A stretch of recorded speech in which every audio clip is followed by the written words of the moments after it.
Þorvaldur, á hvað tíma varstu? Ég var svona cirka 1:41 svoleiðis. Það er samræmi við væntingar? Já, svona nokkurn veginn. Það er nú besta sem ég hef gert.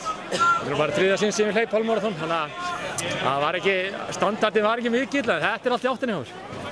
Hvernig var stemmingin á leiðinni? Var að vera að hvetja dálítið? Já, allir mjög duglegir að hvetja og jákvæðir og það er skemmtilega við þetta hlaup. Það er allir sem eru tilbúinir að, já, bara eitt svona kall og lífum að lítið vel út að það skiptir miklu máli.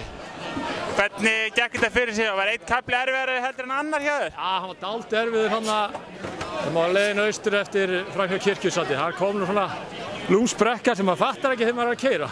En hún er dálítið lúmsk þegar maður hleypur hana.